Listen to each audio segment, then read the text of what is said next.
ये देखकर हजरत इस्माइल अलैहिस्सलाम ने अल्लाह का शुक्र अदा किया। इतने में गैब से आवाज आई, ए इब्राहिम, तुम्हारा ये इम्तिहान कयामत तक याद रखा जाएगा और तुम्हारी सुन्नत को ईमान वाले लोग हर साल याद रखेंगे और हर साल अल्लाह की राह में कुर्बानी पेश करेंगे। प्यारे दोस्तों, तभी से बकरा ईद के मौके पर अस्सलाम वालेकुम वरहमतुल्लाहि वबरकातुहू। उम्मीद है आप लोग सब खैरियत से होंगे। मैं भी अल्हम्दुलिल्लाह अल्लाह का लाख लाख शुक्र है, एहसान है, खैरियत से हूँ। आज इंशाल्लाह जिस वीडियो रिएक्शन देने आ रहे हैं नूर हदीस, इनके चैनल का नाम है और इनके चैनल का लिंक मैं डिस्क्रिप्शन बॉक्स में दे दूँगा। आप लोग इनके चैनल सब्सक्राइब करिएगा और मेरी वीडियो को एंड तक देखिएगा। दोस्तों, बकरा ईद आने वाली है। बकरा ईद में हर मुसलमान ज़्यादा से ज़्यादा कुर्बानी कराते हैं। तो कुर्बानी क्यों कराते हैं दोस्तों, ये बहुत से लोगों को नहीं पता है। जो गैर मुस्लिम है उनको नहीं पता है। उनको ये लगता है कि किसी जानवर की जो जान लेते हैं और उसको खाते हैं। दोस्तों, ये वीडियो सबके लिए है, तो इस वीडियो को ज़्यादा से ज़्यादा शेयर करिएगा ताकि बकरा ईद आने से पहले लोगों को इस वीडियो को देखें और समझ लें कि आखिर कुर्बानी क्यों कराई जाती है, क्या वजह है इसकी, क्या हकीकत है, क्या सच्चाई है। तो आज की हमारी वीडियो इसी टॉपिक पर वीडियो हमारी कि कुर्बानी का क्या मामला है और कुर्बानी किस तरह से कैसे कराना चाहिए, कैसे उसकी गोश्त की तकसीम करना चाहिए, कितने हिस्से होना चाहिए, ये सब कुछ जानेंगे इस वीडियो के ज़रिए से। वीडियो को एंड तक देखिएगा और इस पर अमल करने की कोशिश करिएगा और इसको शेयर भी करिएगा ज़्यादा से ज़्यादा। तो चलिए पहले हम लोग वीडियो देखते हैं, फिर इंशाल्लाह बात करते हैं। होने वाले है कि मुसलमान बकरा ईद क्यों मनाते हैं और इस दिन जानवरों की कुर्बानी क्यों दी जाती है। इसीलिए आज का ये वीडियो आप सभी के लिए बहुत ही खास है। आप हिंदू हो या मुसलमान, आप इस वीडियो को आखिर तक जरूर देखें और मेहरबानी करके इसे शेयर भी कर दे ताकि बकरा ईद आने से पहले पहले ये वीडियो और भी लोगों के पास में पहुंच जाए। तो चलिए शुरू करते हैं। प्यारे दोस्तों, जैसा कि आप सभी को मालूम है कि हर त्योहार को मनाने के पीछे कोई ना कोई वजह या कहानी जरूर होती है। उसी तरह से बकरा ईद को मनाने और कुर्बानी देने के पीछे भी इस्लाम में एक वाकया है। याद रखें, अल्लाह ताला अपने महबूब बंदों से यानी कि अपने नबी और पैगंबरों से बहुत मोहब्बत किया करते हैं और वक्त वक्त पर उनका इम्तिहान भी लेते रहते हैं। इसी तरह से एक बार हजरत इब्राहीम अलैहिस्सलाम का भी इम्तिहान लिया गया।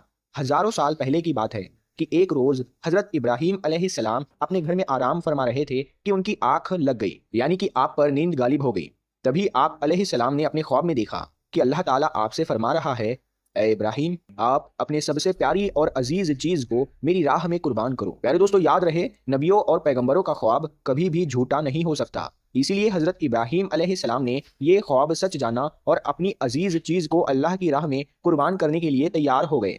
उस वक्त हजरत इब्राहीम अलैहिस्सलाम के पास में काफी तादाद में ऊंट हुआ करते थे। इसीलिए सुबह होते ही आपने उन ऊंटों में से 100 ऊंटों की कुर्बानी दे दी, यानी कि 100 ऊंट अल्लाह की राह में कुर्बान कर दिए। मगर फिर जैसे ही दूसरी बार आपकी आंख लगी तो फिर से अल्लाह ताला की तरफ से आवाज आई कि ए इब्राहिम, आप अपनी सबसे प्यारी और सबसे अजीज चीज को मेरी राह में कुर्बान करो। तो इसीलिए फिर दूसरे दिन हजरत इब्राहीम अलैहिस्सलाम ने 200 ऊंटों की कुर्बानी दे दी, यानी 200 ऊंट अल्लाह की राह में कुर्बान कर दिए। मगर फिर तीसरी रात जैसे ही आपकी आंख लगी तो अल्लाह ताला की तरफ से फिर से वही आवाज आई कि ए इब्राहिम, आप अपने सबसे प्यारी और सबसे अजीज चीज को मेरी राह में कुर्बान करो। ये सुनकर आप अलैहिस्सलाम सोचने लगे कि मेरे लिए सबसे प्यारी और सबसे अजीज चीज तो मेरा बेटा इस्माइल है।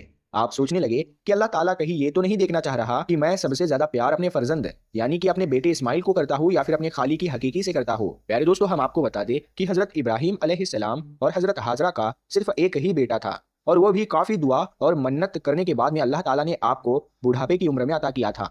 इसीलिए हजरत इब्राहिम और हजरत हाजरा अपने बेटे इस्माइल से बहुत प्यार किया करते थे। मगर जैसे ही आप अलैहिस्सलाम ने अल्लाह का ये हुक्म सुना तो आपने ये इरादा कर लिया कि वो अपने सबसे अजीज चीज और सबसे प्यारे बेटे इस्माइल को अल्लाह की राह में कुर्बान कर देंगे। इसीलिए फिर दूसरे दिन हजरत इब्राहिम अलैहिस्सलाम ने अपनी बीवी हजरत हाजरा से कहा, ए हाजरा, अपने बेटे को गुस्ल कराओ, नए नए कपड़े पहनाओ और खुशबू लगाकर बिल्कुल दूल्हे की तरह तैयार कर दो। आज हम अपने एक दोस्त के घर पर दावत पर जा रहे हैं। ये सुनकर आपकी बीवी हजरत हाजरा बहुत खुश हुई और खुशी खुशी से अपने बेटे हजरत इस्माइल को तैयार कर दिया। फिर जब हजरत इब्राहिम अलैहिस्सलाम अपने प्यारे बेटे इस्माइल को लेकर फिलिस्तीन से मक्का की तरफ रवाना होने लगे, तभी आपके घर में एक शैतान दाखिल हुआ और वो आपकी बीवी हजरत हाजरा से कहने लगा, ए हाजरा, क्या तुम्हें पता भी है कि तुम्हारे प्यारे बेटे को कहाँ पर ले जाया जा रहा है? तुम्हारे बेटे को तुम्हारा शोहर किसी दोस्त के घर दावत पर नहीं ले जा रहा है, बल्कि तुम्हारे प्यारे बेटे इस्माइल को कुर्बानी करने के लिए ले जाया जा रहा है, यानी कि मारने के लिए ले जाया जा रहा है। ये सुनकर हजरत हाजरा ने कहा, मैं अपने इब्राहिम को अच्छी तरह से जानती हूँ, भला एक बाप अपने बेटे को क्यों मारेगा? तो ये सुनकर शैतान ने कहा कि तुम्हारे शोहर इब्राहिम ने एक ख्वाब देखा है जिसमें अल्लाह ने तुम्हारे प्यारे बेटे इस्माइल की कुर्बानी मांगी है, इसीलिए इब्राहिम इसको कुर्बानी करने के लिए ले जा रहे हैं। तो ये सुनकर आपकी बीवी हजरत हाजरा فخر سے کہنے لگی اے شیطان تم پر لعنت ہو، اگر میرا بیٹا اللہ کی راہ میں قربان ہونے کے لیے جا رہا ہے تو میرے لیے اس سے بڑی خوشی کی بات اور کیا ہوگی؟ یہ تو میرا ایک بیٹا ہے، اگر میرے پاس ہزاروں اسماعیل بھی ہوتے تو میں خوشی خوشی ان کو اللہ کی راہ میں قربان ہونے کے لیے بھیج دیتی۔ یہ سن کر پھر شیطان حضرت اسماعیل کے پاس گیا اور کہنے لگا اے اسماعیل، کیا تمہیں پتا بھی ہے تمہارے بابا تمہیں کہاں لے کر جا رہے ہیں؟ وہ تمہیں کسی دعوت میں نہیں بلکہ تمہیں مارنے کے لیے لے جا رہے ہیں، وہ تمہیں اللہ کی راہ میں قربان کرنے کے لیے لے جا رہے ہیں۔ تو یہ سن کر حضرت اسماعیل علیہ السلام نے فرمایا کہ اگر میں اللہ کی راہ میں قربان ہو جاؤں تو میرے سے بڑا خوش نصیب پھر کون ہوگا؟ یہ سن کر شیطان بہت مایوس ہوا، اسی لیے پھر وہ حضرت ابراہیم علیہ السلام کے پاس پہنچا اور کہنے لگا اے ابراہیم، اپنے پیارے بیٹے کو قربان کرنے کے لیے کیوں لے جا رہے ہو؟ تمہیں پتا بھی ہے کہ تمہاری یہ قربانی اللہ کی بارگاہ میں قبول ہوگی بھی یا نہیں؟ اور دوسری بات، جب تم اپنے اس بیٹے کو قربان کر دو گے تو پھر بڑھاپے میں تمہاری خدمت کون کرے گا؟ بڑھاپے میں تمہاری دیکھ بھال کون کرے گا؟ یہ سن کر پھر حضرت ابراہیم علیہ السلام نے کچھ پتھر اٹھائے اور شیطان کو لعنتی کہہ کر مارنے لگے۔ یہ دیکھ کر شیطان وہاں سے بھاگنے لگا۔ دوستو، کہا جاتا ہے کہ تبھی سے مکہ میں حج کے دوران شیطان کو پتھر مارا جانا شروع ہوا، اسی وجہ سے حج کے دوران شیطان کو پتھر مارا جاتا ہے۔ پھر حضرت ابراہیم علیہ السلام اپنے بیٹے کو ساتھ لے کر وہاں سے چل دیے اور آگے بڑھنے لگے۔ تھوڑی دور جانے کے بعد میں آپ نے اپنے بیٹے سے فرمایا اے اسماعیل، کیا تمہیں پتا بھی ہے کہ ہم آپ کو اللہ کی راہ میں قربان کرنے کے لیے لے جا رہے ہیں؟ تو یہ سن کر آپ کا بیٹا حضرت اسماعیل علیہ السلام کہنے لگے بابا جان، اس سے بہتر میرے لیے اور کیا ہوگا کہ مجھے اللہ کی راہ میں اللہ کے ایک نبی قربان کرنے کے لیے لے جا رہے ہیں، لیکن بابا میری ایک التجا ہے، جب آپ میرا گلا کاٹو گے تو آپ وہ دیکھ نہیں پاؤ گے، اسی لیے پہلے آپ رسی سے میرے ہاتھ اور پاؤں کو اچھی طرح سے باندھ لیجئے، اور میں چاہتا ہوں کہ آپ بھی اپنی آنکھوں پر ایک پٹی باندھ لیں تاکہ آپ کو میرے گلے پر چھری چلاتے وقت ترس نہ آ جائے۔ بس پھر کیا تھا، حضرت ابراہیم علیہ السلام نے اپنے پیارے بیٹے اسماعیل کے ہاتھ اور پاؤں باندھے اور اپنی آنکھوں پر بھی پٹی باندھ لی، اور پھر اپنے ہاتھوں میں ایک چھری لے کر آسمان کی طرف دیکھا اور کہنے لگے اے اللہ، اگر آپ مجھے 1000 اسماعیل بھی دیتے تو میں خوشی خوشی کے ساتھ میں ان سب کو آپ کی راہ میں قربان کر دیتا۔ یہ کہہ کر آپ وہ چھری اپنے بیٹے اسماعیل کے گردن پر چلانے لگے تو اتنے میں اللہ تعالیٰ نے فرمایا اے جبرائیل، جلدی سے جاؤ، جنت سے ایک جانور کو لے کر زمین پر جاؤ اور اسماعیل کو وہاں سے ہٹا کر اس کی جگہ وہ جانور کو رکھ دو۔ ابراہیم امتحان میں کامیاب ہو گیا ہے۔ جیسے ہی حضرت ابراہیم علیہ السلام نے گردن پر چھری کو پھیرا تو خون بہنے لگا، مگر اس کے بعد میں آپ نے جیسے ہی اپنی آنکھوں سے پٹی کو ہٹایا تو آپ نے دیکھا کہ آپ کے پاس میں ہی آپ کا بیٹا اسماعیل صحیح سلامت کھڑا ہوا ہے۔ پھر آپ نے جیسے ہی نیچے کی طرف دیکھا تو آپ نے دیکھا کہ اسی جگہ پر ایک دمبا، جس کو ہم بھیڑ کہتے ہیں، وہ قربان ہو چکا ہے۔ یہ دیکھ کر حضرت اسماعیل علیہ السلام نے اللہ کا شکر ادا کیا۔ اتنے میں غیب سے آواز آئی اے ابراہیم، تمہارا یہ امتحان قیامت تک یاد رکھا جائے گا اور تمہاری سنت کو ایمان والے لوگ ہر سال یاد رکھیں گے اور ہر سال اللہ کی راہ میں قربانی پیش کریں گے۔ پیارے دوستو، تبھی سے بقرہ عید کے موقع پر قربانی کا یہ سلسلہ شروع ہو گیا اور عید کے 2 مہینے 10 دن کے بعد میں بقرہ عید منایا جانے لگا، جو ہمارے دیش بھارت، پاکستان اور بنگلہ دیش جیسے دیشوں میں بھی 3 دن تک یہ تیوہار منایا جاتا ہے، جبکہ گلف دیشوں میں 7 دنوں تک یہ تیوہار منایا جاتا ہے، جس میں دمبا، بکرا اور حلال جانوروں کی قربانی دی جاتی ہے۔ یاد رکھیں، قربانی کے گوشت کو 3 حصوں میں بانٹا جاتا ہے۔